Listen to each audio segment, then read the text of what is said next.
Compass FM with Steph, The Doors and Roadhouse Blues. Oh, great track from them. I was actually just talking to Trev Terry, who's in the studio. Welcome, Trev. How are you? I'm brilliant. Yourself? Good, thanks. Now, Trev, you're from the North Canterbury Remote Control Powerboating Club. We were just reminiscing about The Doors and Roadhouse Blues. Before we get into that, you've been in radio before, I believe. Yeah, a few years ago, back in sort of the early 90s, I was with Kiss FM up in Taupo, and I spent some time also, about 10 years, doing mobile DJing all around Taupo and Hawke's Bay and a bit in Auckland as well. Nice. And that was one of your go-to songs, The Doors, Roadhouse Blues. Yeah, and there was another one at 12 o'clock we generally finished. I can't remember the title of it, which was a Doors track too, which was always a great one to finish the session with. Yeah, why not? Exactly. Now, what brings you here today, Trev? I thought we could start off with, what is the remote control powerboating all about? What is it? Yeah, so it's essentially it's a group of people that want to get together and do some boating for fun activities. And I suppose what we're trying to do is actually promote that model boating is not about toys anymore. Mm-hmm. You've got those stuff that you can buy that is generally the smaller stuff, but the stuff we're running is what we call gas boats and electric boats, and they are capable of up to 100 mile an hour. So Jeepers. They're not toys anymore. They're actually a bit of a weapon in the wrong hands, so to speak. Yeah, so they're a lot of fun to actually get involved with and race and actually build and maintain and so forth. So kind of a bit of a step up from the old rubber band boat that I probably used to do. Very much so, very much so. So, some of the boats we're running now are 35cc petrol two-stroke engines, so they're and they're pulling 15,000 to 18,000 RPM, so they're really, really hauling. Quick. And I can imagine when they crash, it's probably a wee bit of a mess. It can be terminal. Yes. Yeah. We're part of a New Zealand Model Powerboat Association, so we've got rules that we comply with. So a lot of the boats actually have what we got kill switches in them. Oh, right. So if they go a little bit rogue, we can actually turn them off and then jump in the water and go and pick them up. Yeah, because you don't want them flying off into people watching, do you, spectators? No, and that's essentially, we used to, as I understand, because I'm pretty new to Canterbury, been down here about 10 years, they used to race in Hadley Park, but because of the speed was getting higher and higher and higher with the boats and people around the edge of the ponds, they actually stopped racing there. Yeah, I can imagine it'd be quite quick to sort of skim off that edge and then end up halfway in Hagley Park. Yeah, it's not a good look. No, not particularly.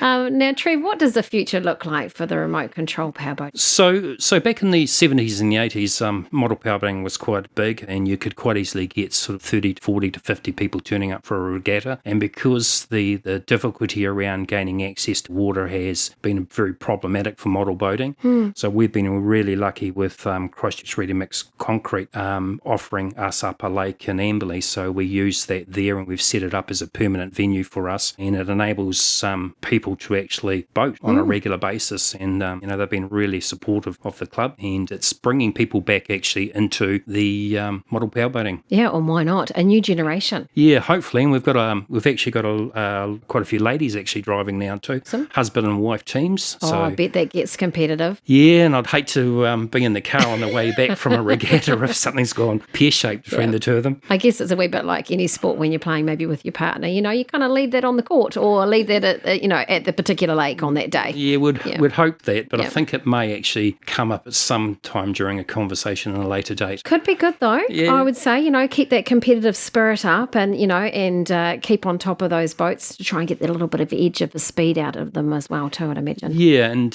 when we're talking speed too, we've got a couple of guys in the South Holland that have actually broken 100 mile an hour model boats. So what's that in case? 160k. Wow. Jeepers, creepers. That's pretty quick. Flying. Yeah, it's pretty quick. That's amazing. So do they live locally or are they in the South? So we've got one in Blenheim and one in Ashburton. Fantastic. Yeah. And so do you hold these races sort of kind of all around the country as well? Yeah, so I've been up the North Island doing what they call the offshore series. So this is mimicking big offshore powerboats. And we raced in Taupo a couple of years ago and it was really rough, which is what we like for offshore powerboat racing. Yeah. So basically all the model boats we're racing nowadays are actually mimicking classes in the full size as well. So you've got hydroplanes, you've got monos, you've got deep Vs and things like this. So it's they look very scale as well. Oh, that's so cool. Yeah, and that's really good. Really good. I love watching. I have in the past watched them on TV. The big boats, the big full scale ones, and blatting along the coast in America or wherever they are, and going, holy moly, they're going like the clap zappers. They really are going so fast. Yeah. But it was rough weather. As you said, you like the rough weather with the particular remote control boats. That's better for them. Yeah, for the offshore stuff, we Right. do like the rough, but for hydroplanes and everything, and they're based around full-size hydroplanes,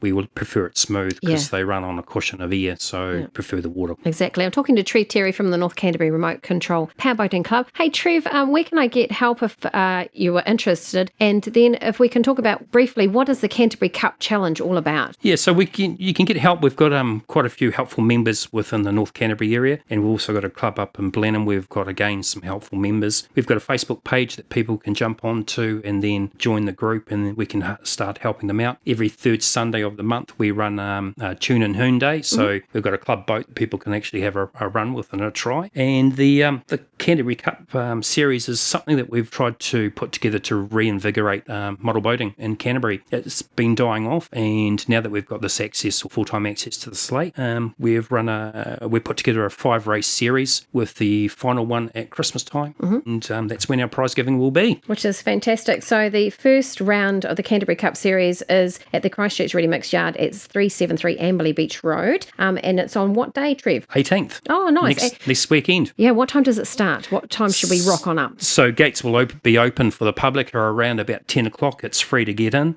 And yeah. All ages? All ages, yep. Rock on up. Yep. Check it out. Hey, thanks so much. That's Trev Terry from the North Canterbury Remote Control Powerboating Club. We will share stuff on our Facebook page as well. We'll catch you back again another time. Compass FM.